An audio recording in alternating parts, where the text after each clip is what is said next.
Good evening and welcome to City News. The clock is ticking toward a potential TTC strike, and that has hundreds of thousands of people asking the very same question: how am I going to get to work tomorrow? Our Shauna Hunt is tracking the last-minute negotiations. And Shauna, just imagine if traffic grinds to a, or if the TTC grinds to a halt tomorrow. Yeah, if that's the case, it would impact just about everyone. Cynthia, I can tell you that we got an update from the transit union just a few minutes ago with the president saying as of 5 o'clock this evening, no progress has been made on major issues such as job security.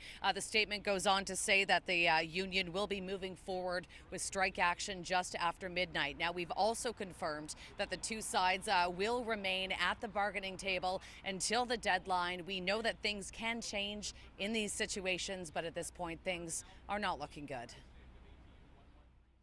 We're ready to pull the pin and take care of what we need to take care of. With just a matter of hours left at the bargaining table, there was tough talk coming from the leader of the transit union, President Marvin Alfred, telling reporters this morning that talks are at an impasse, and unless the TTC makes some drastic changes by midnight, transit in Toronto will come to a sudden stop. Our positions are established and clear. We're looking for job security. We're looking for protection against contracting out. We're looking for our benefits, our wages. We know what our value is to the city. And guess what? We're going to fight for it. A very different tone, though, coming from the Transit Commission, with the chair of the TTC disputing the union's claim that talks have stalled. I won't say he's bluffing. I'll say I'm optimistic. I'm confident. I can only speak for myself at the end of the day. So what I will say is that they have been making progress, steady progress. Today, the mayor telling reporters she too remains optimistic a strike will be averted. Yes, of course. Things are complex. TTC is a huge system. There is still quite many hours to go. If the almost 12,000 TTC workers do walk off the job, all buses, streetcars, and subways will not be operating, but Wheel-Trans will continue after both sides agreed it is an essential service. Transit advocates warn a work stoppage of this magnitude will paralyze the city.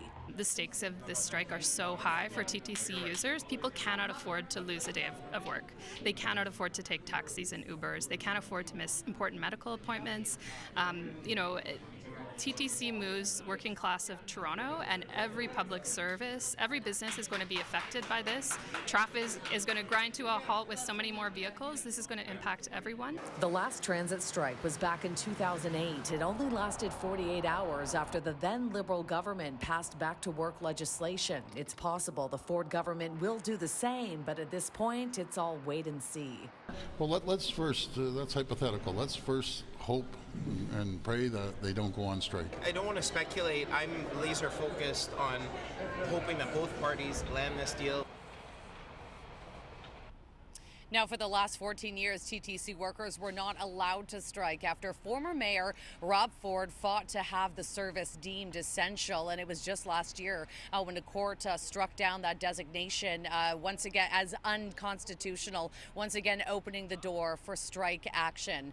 So, Cynthia, here we are, and it will be really interesting to see how the political leaders handle the situation if indeed TTC workers walk off the job at midnight. Well, it's going to be so fascinating to watch the politics behind the scenes. Of course, Olivia Chow has an NDP background, and she has always supported the unions, but the city has a cash crunch here.